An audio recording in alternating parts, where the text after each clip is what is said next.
Good morning, good morning, good morning mga kasaka! For today's video, sasabak na naman tayo sa ating paglilinis sa ating sitawan mga kasaka. Opo, maglilinis na naman tayo ng ating sitawan. Dahil malalaki na yung damo mga kasaka. Tingnan natin. So, tignan natin ang ating lilinisan. Napaka tataas na ng damo mga kasaka. Buti na lang makulimlim ang panahon, hindi tayo na mahihirapan sa init dahil nga makulimlim. Pero pag maaraw ito mga kasaka, yun yung kalaban natin, yung init ng panahon. Buti nilang makulimlim ang panahon, hindi tayo masyado matusta sa init. So ayan, samahan nyo na naman ako sa aking paglilinis mga kasaka.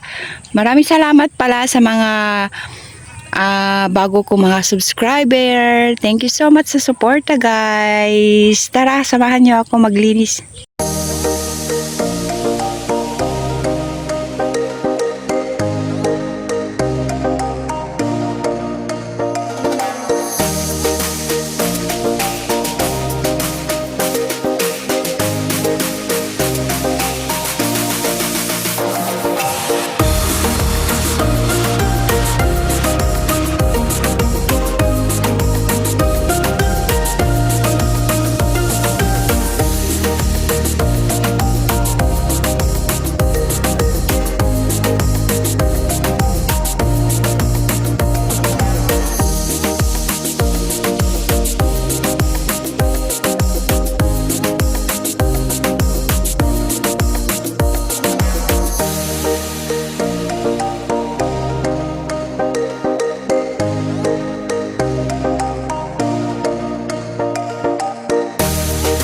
Nagpapatubig sa asawa, pupunta doon sa dito sa kinulang nga anak, nagmula ni Upo. Wala siyang paglagyan pag dito naman yung nalutlot nga dalo sa amin so baga nga ikatin nga so yung paturong nga di talatan.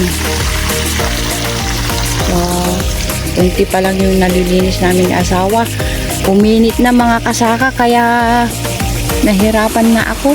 Mainit na yung panahon, kanina makulimlim, ngayon imbukirad na diinitan ni nawanan na diinitan na tani imbukirad na mutengkit at pagkapso tak matiki na pudo ng mga kasaka. So na mampaw mo yung tidano nagrigat laki diti biyaga mga kasaka niya ang anos laang ata napila nga nagbungan to, napila nga daigatang iti bugoong kada asin kada mantika. Naglilinis na naman si asawa ko dito sa aming ayan napakadumi na naman. Napakadumi na naman nila. Kakalinis lang kanina umaga, ngayon anong oras pa lang? 9:30. Madumi na naman. Anos lang ti baboy. Pag di mo kasi alisin yung mga dumi nila, hinihigaan nila, kaya ganito kadumi. Kaya si asawa sana nga ikato sana di mo ikato na sigod nakikita man ni dumi na lang sabol dat meriendadan.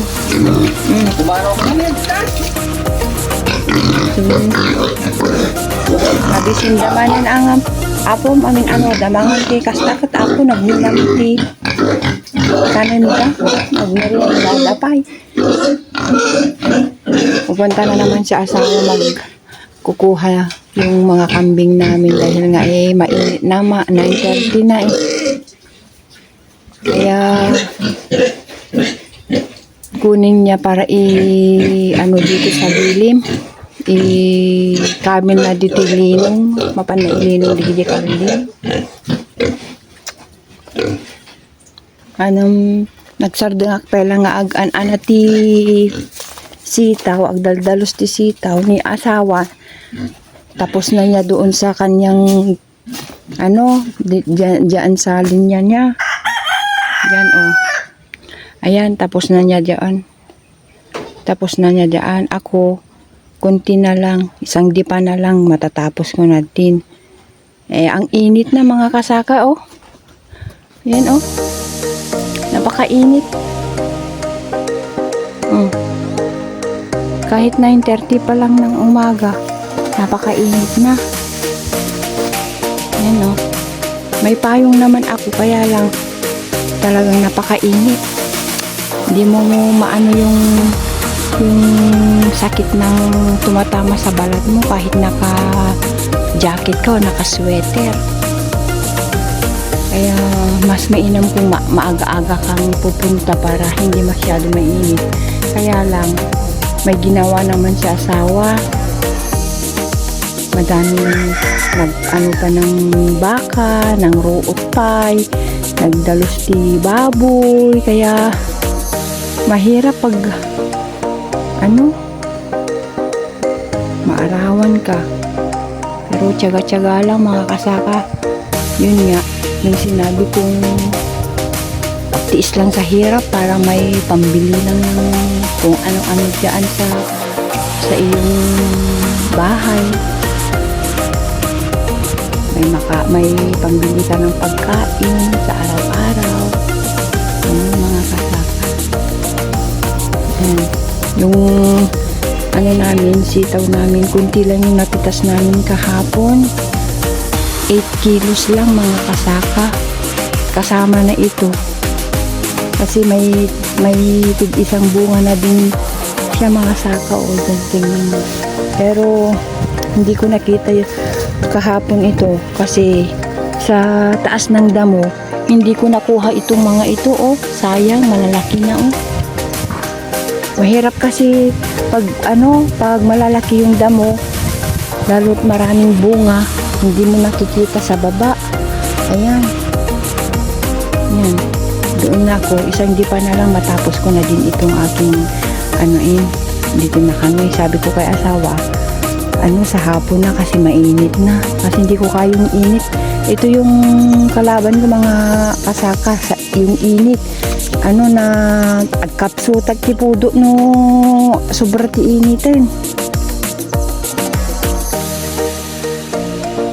Yan, so pahinga muna ako dito mga kasaka.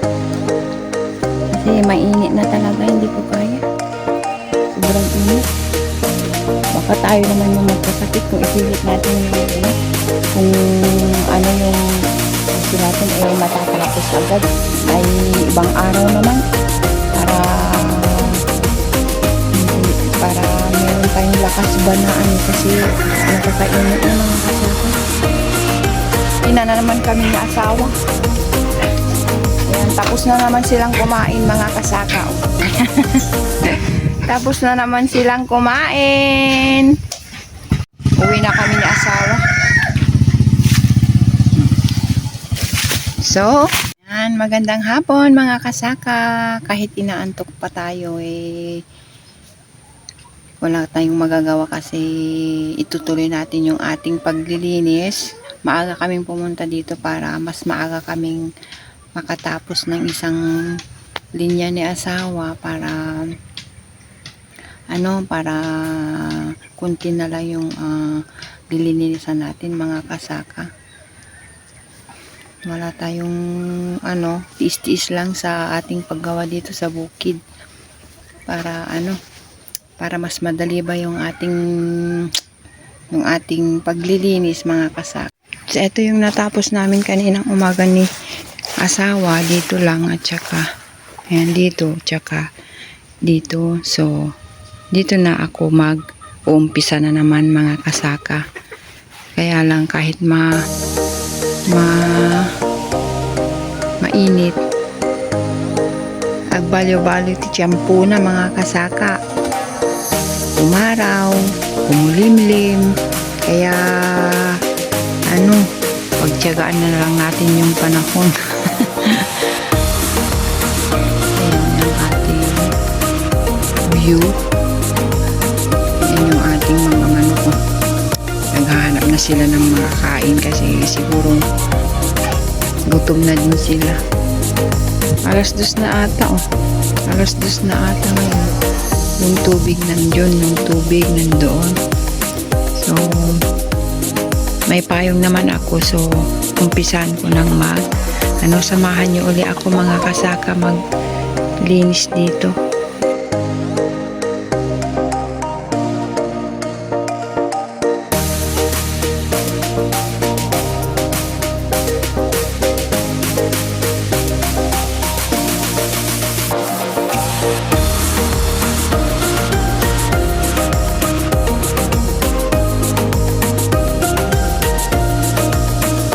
Umulan mga kasaka, biglang umulan kaya hindi na ituloy ni asawa yung paglilinis namin doon sa mga kasaka kasi umulan. Sumilong muna kami dito. Baka pag hindi tumigil, baka bukas na lang yung namin. Itutuloy na namin bukas. Nagpakain na din si asawa ng manok. Yan. Nagpakain na siya ng manok at saka nagpaligo na siya, nagpakain na siya ng baboy. Nagbasa na si asawa.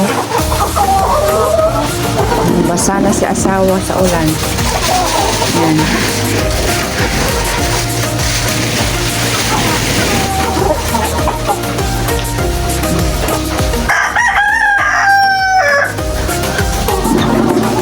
Kakain na din kami ng manok. Diyan sa asawa. Naglilinis ng at saka nagpakain. Hindi ko alam kung anong oras na. Alas 4 na ba?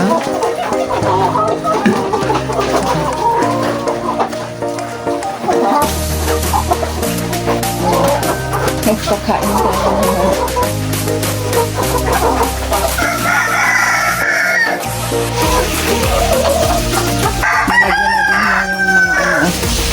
Yung mga timba, mga drum, nag-igib na siya. Naika mo niya. Nag-igib na siya para may tubig tayo.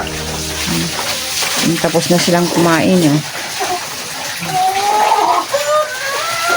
Kunti na lang na naman yung nila. Kunti na naman yung pagkain nila. Nagpapadalibo naubos na nila yan.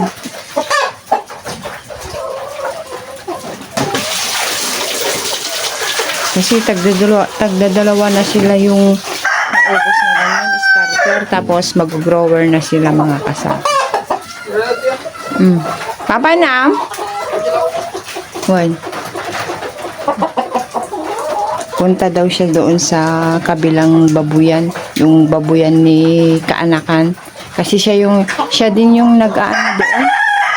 Mas doon, mas marami siyang lilinisan doon kasi 2 pangganakan tapos 6 ata yung baboy niya.